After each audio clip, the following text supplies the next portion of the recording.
Hello friends, welcome to my YouTube channel. आज हम आपको पंच भिक्खू की कहानी सुनाएंगे। एक साहूकार का बेटा था, उसकी बहू थी जो कि बहुत जल्दी उठकर कार्तिक के महीने में रोज़ नहाने जाती गंगा जी। पराये पुरुष का मुँह नहीं देखती थी। एक राजा था जिसका रोज़ गंगा जी नहाने जाता और सोचता कि मैं इतनी जल्दी नहाने जाता हूँ, फिर भी मेरे पहले कौन नहा लेता है। 5 दिन कार्तिक के रह गए। उस साहूकार की बहू को तो नहा के चली जाती है। राजा आ रहा था।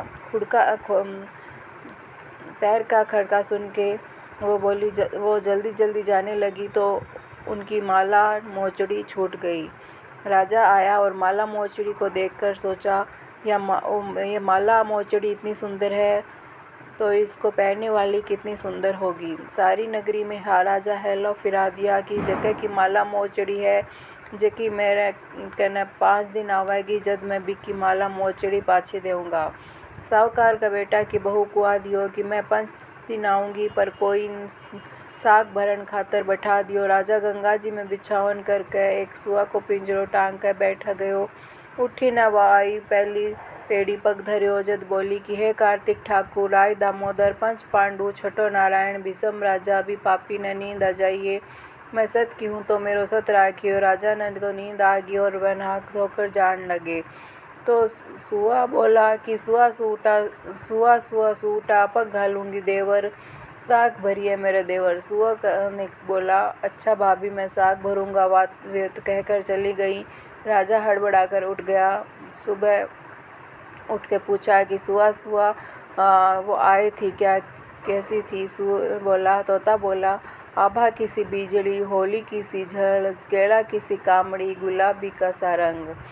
राजा ने सोचा, आज मैं मेरी आंगली चीर के बैठ जाऊंगा तो नींद नहीं आएगी।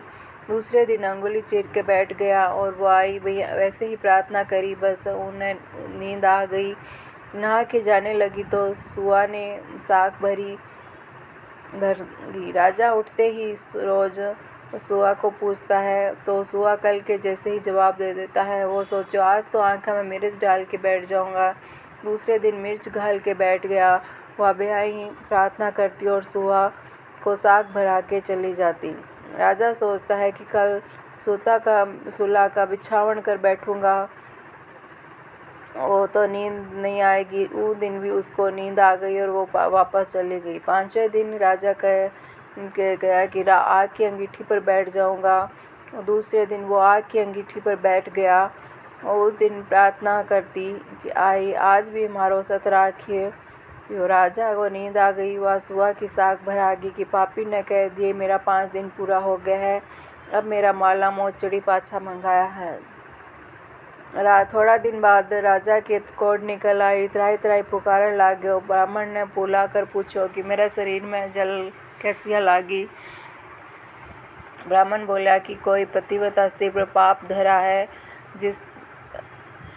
उसके कारण लगी है। राजा पूछा कि अब कैसे ठीक होगी। ब्राह्मण बोला कि उनको बहुत धर्म की बहन बना और उसके नहाए जल से नहाओगे तो आपकी जलन कोट मिट जाएगी। राजा माला मोचड़ी लेकर उसके घर जाता है और साहूकार को बोलता है, ये तेरी बहू गंगा जी पे भूल गई थी, सो उनको दे देना और कह देना कि आपका नहाए हुए जल से मुझे नहला देगी। साहूकार बोला कि वो तो पराये पुरुष का मुख नहीं देखती, तू ही नाली के नीचे बैठ जा, वह नहावेगी जब तेरा पानी पर पड़ जाएगा। राजा नाली के नीचे बैठ गया और नहाए हुए जल गिरने से उसकी काया कंचन सी हो गई। हे पंच भिक्खु देवता, साहूकार की बहू को सत्य रखा है, वैसे ही सबका रखियो। कहता न सुनता न अपना सारा परिवार को राखियो। Thank you. Please subscribe my channel for more update.